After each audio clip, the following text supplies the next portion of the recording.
You're still here? You reek of old age. Go home already." This harsh outburst came from our oldest son's wife during their housewarming party. My husband and I had come to celebrate our son's new home and were shocked by her audacity. Our son stood up, probably trying to calm his wife down, but beside me, my husband quietly muttered, "Shall we bring this house down?" At his words, our daughter-in-law's arrogant smile turned into a surprised gasp. Little did she know at the time that it wasn't just the house that was at stake, but her entire life as well. My name is Jacqueline Green. I'm 64 years old. I married my husband Sam and moved into his family home, where we lived a contented life. We were blessed with 2 sons, Robert and Ted, both of whom have grown up, have families of their own, and are doing well. As for Sam and me, all we want is to live out our remaining years in peace and happiness. However, there's one little thing that bothers us. It's our oldest son's wife, Alice. From the moment I first met her, I didn't have a good impression. Alice was 24 when she first came over to introduce herself before marrying our son. Although she greeted us at the door with a hello, there was no smile on her face. "Let me see, you're Alice, right?" Since she hadn't introduced herself, I asked my son just to be sure. At my question, Alice scowled. "What, does Robert have other women?" Both Robert and I were taken aback. "What are you talking about?" "Of course not," Robert hastily reassured her. "Well then, why did you need to confirm my name?" Alice started to argue right there on the doorstep. "I'm sorry, I shouldn't have said that." I nervously tried to calm the situation. Even though she was young, I couldn't help but think she lacked common sense, but hoped that time in marriage would improve things. That's what I thought at the time. Both families met, and everything proceeded smoothly. Alice's parents seemed like very nice people. They run a small electrical shop together, and they gave off a good vibe. I thought positively that Alice's initial behavior was perhaps due to her love for Robert. After their wedding, the couple moved to an apartment nearby. A few years later, our younger son Ted also decided to get married. It was a bit of a shotgun wedding. Ted was still in college, and his bride-to-be, Megan, was 20 and working from home after finishing high school. Honestly, we were worried. We had no idea what kind of girl was going to come into our lives, but when we first met Megan, she came with a gift and introduced herself politely at the door. I was surprised. Although we had thought that Alice's behavior was due to her youth, Megan, who was even younger, was very polite and respectful. There were some concerns about how their relationship began, but Megan seemed like a wonderful and kind girl. In the time leading up to their wedding, Megan visited us many times. She'd always offered to help out around the house. Of course, we couldn't let her do that, but we were incredibly touched by her thoughtfulness. The second son's wife's family owned a small construction company. Ted, who was still in college, decided to drop out and start working there. Then a beautiful baby girl was born to the couple. When the baby turned 6 months old, they decided to hold a belated wedding ceremony. Of course, the eldest son and his wife attended the ceremony. However, Alice looked sullen the whole time. Despite being a part of the family, she was constantly on her phone, never leaving her seat. Both my husband and I wanted to talk to her, but we could tell she gave off a vibe that said, "Don't talk to me." The wedding ceremony went smoothly, but the problem arose after that. Since they had a small baby, they decided not to have an after-party, so we suggested, why not have a small after-party at our house? Ted and Megan were thrilled. We prepared snacks and appetizers, and Robert and Alice joined us at our house. However, a commotion ensued. That was a lovely wedding. "Megan looked beautiful," said the eldest son. Of course, those kind words made the atmosphere pleasant, but it was the eldest son's wife who completely shattered the calm. "What are you saying? Who are you calling beautiful? Are you cheating on me?" she angrily confronted her husband. Everyone was stunned by her overreaction, but I quickly snapped out of it and tried to calm her down. "Alice, calm down. Robert didn't mean it that way." But it seemed like that was a mistake. Now I became the target of her anger. Alice glared at me and shouted, "How did you raise him to be such a cheater? Isn't it your fault for raising him this way?" Then she lunged at me. "Alice, calm down. Alice, please stop. Enough is enough." The children and my husband stepped in to restrain Alice. I immediately told Megan to take the baby somewhere safe and asked her to leave the room. Looking at Alice, who was panting heavily from her outburst, I was sure she must dislike all of us. No, everyone involved with Robert. She sees only Robert. For better or worse, we decided it would be better for Robert's sake to distance ourselves from them, and so we have kept a minimal relationship with them up to now. After the incident, I told Robert, "Don't you think it might be better to divorce?" To which she replied, "I have thought about that too," but when I mentioned it, Alice apologized in tears. After receiving words of apology from her, both my husband and I decided to leave the matter to the two of them. Despite the ups and downs, our eldest son and his wife celebrated their 15th wedding anniversary. Since they didn't have children, we didn't have many opportunities to meet with our eldest son and his wife, but we figured it was better to go on without any confrontations causing issues. Both my husband and I thought the same. Then one day, our eldest son contacted us. He said that he had decided to start his own business, focusing on the development of a game he had been working on as a hobby. In other words, our eldest son was going to be the CDO.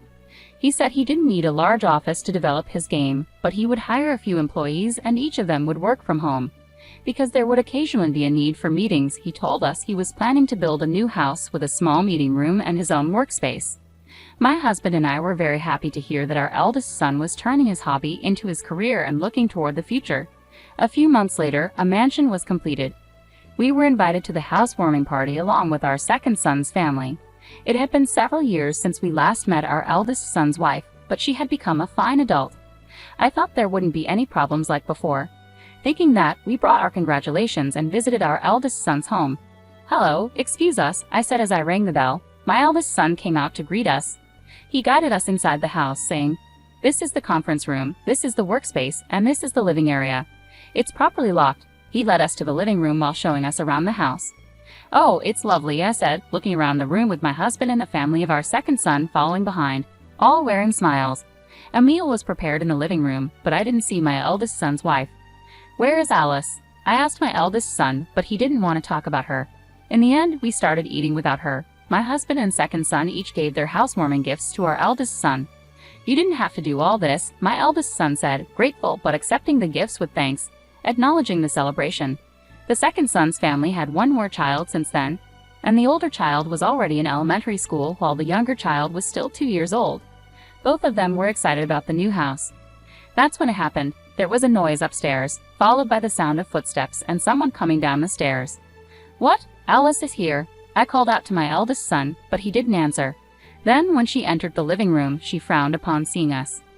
"Alice, hello, it's been a while," I called out to her, but she was still looking sullen as usual.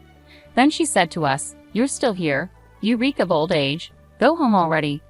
Alice's harsh words froze the warm atmosphere in the room. "Hey, Alice, how can you say such a thing?" Robert chastised his wife, but it was clear Alice had no intention of taking his reprimand to heart. "Well, it's the truth, isn't it? Our brand new house is getting ruined because of them. I told you not to invite them over. And what are you, some big shot CEO now? Hanging around with some old codger who keeps working past retirement and people who are so average they had a shotgun wedding after dropping out of college. We live in completely different worlds." I was speechless, and so was my second son's family. Even my grade school grandchild was struck dumb in surprise. I had made various excuses attributing her behavior to her youth or excessive affection for my eldest son. But that was my mistake. Something essential to her humanity is missing. She lacks warmth and kindness towards others. It's not that she loves my eldest son the most. She loves herself above all else and values her status as the wife of a company president more than anything. I was furious. I couldn't stand silent anymore. As I was about to retort, my husband, who had been listening to the argument between my eldest son and his wife, let out a sigh. Usually calm and gentle, he said, "Maybe we should just tear this house down." At my husband's words, my eldest son, second son's family, and I involuntarily looked at him. Nobody could believe that such words had come out of his mouth. Only my eldest son's wife let out a surprised gasp. "What? Do you even understand what you're saying?" Alice asked. "Of course I do," my husband replied. "A house designed by me and built by Ted might be better off not existing." Alice was stunned at my husband's words. "I'm sure you, as the president's wife, wouldn't be satisfied with such a house designed by an old man and built by someone beneath ordinary. Our worlds are different. You should just move out." My husband's calm tone was ironically scary. Knowing this, none of us could interrupt the conversation between him and Alice. "What do you mean?" Alice started to tremble at his words and she glared at my eldest son. Noticing her gaze, my eldest son sighed and said to Alice, "It means exactly what he says. This house was designed by my father, a top architect, and the contractor is Megan's family's firm, with the foreman being Ted. I may hold a title and be a president, but I neither have substantial wealth nor reputation yet. Thanks to my family, I could own such a wonderful house rather among us. I know we are the most ordinary or even beneath ordinary, Alice turned pale at my eldest son's words. She must not have known, but even if she didn't know, didn't she ever wonder? There's no way our eldest son's income and savings alone could have built such an impressive house. My husband didn't even charge for the design work, and there's hardly any profit for our second son's in-laws who run a construction company. I can't thank enough to our second son's in-laws who helped us simply because we're family. Yet our eldest son's wife has the audacity to act pompous just because of her husband's status. Who does she think she is, saying that we're less than average? Alice repeated his words as if she couldn't believe them. You could see the despair on her face. Indeed, my husband still works for a company even after his retirement, but that's because the company asked him to stay on as a top-tier architect. Our second son is being groomed as the next boss at his wife's family business. He gets good treatment not just from his coworkers but also from the business partners that his wife's family has had relationships with for years. And even though he's not yet the president, he's working hard for the company. Yet in this group, Alice is at the bottom of the barrel. Our eldest son laughed, looking at his wife, whose face had turned blue as if she was about to cry at any moment. Our second son also started laughing involuntarily, but the atmosphere was anything but pleasant. Our second son's wife quickly picked up on the mood and took their child to a nearby dollar store. She's really good at reading the room and is very considerate. Apologize to Dad and Mom properly if you understand. Our eldest son stopped laughing and yelled at his wife. What? Am I really that bad? You're always on their side. It's only natural for a husband to side with his wife. Alice fought back. Sure, that's right, but it's also a husband's job to point out when his wife is wrong. You're wrong. If you have a complaint, quit being my wife right now, our eldest son replied. Truly angry. Seeing her husband so angry, Alice quickly changed her attitude and conspicuously knelt down. I didn't know. You never told me, she said, acting like a tragic heroine.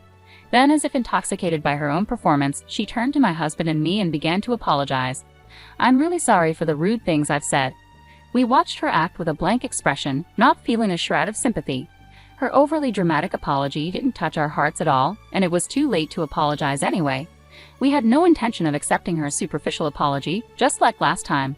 Seeing his wife in this state, our eldest son asked, Dad, Mom, what do you think? Am I terrible? Am I doing something wrong? My husband looked at me, realizing that I had something to say. I couldn't forgive her for her previous remarks, no matter what. No, Robert, I think you're right. If a wife disrespects her family, it's a husband's duty to correct her. I will reflect and change my attitude. Alice continued her melodramatic act. No, Alice, this is not the first time you've been disrespectful to us, is it? Haven't you been told this every time by Robert? Robert must have pointed out your words every time, right? What about that? I asked. At my words, Alice bit her lip, turning pale. I don't meet someone who belittles my husband and son in the Green family. It would be better for both of us to cut ties, I said. Jacqueline, she cried out in a desperate voice. In our 15 years of marriage, it was the first time she called my name.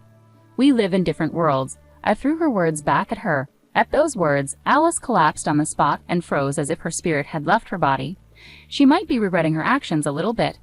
Being told that we live in different worlds must have been a significant blow to Alice, even though they were her own words. Although I thought that, my second son said, Mom, you were really cool. It seemed to be quite a shocking remark for Alice. In the end, my eldest son Robert decided to divorce his wife Alice, who loved Robert so much. When Robert proposed, if you want to stay with me, Alice, you need to start working and contribute to the mortgage for this house we got at a reduced rate, Alice turned bright red with anger. At the time of their marriage, Robert had told her, I want my wife to be a homemaker.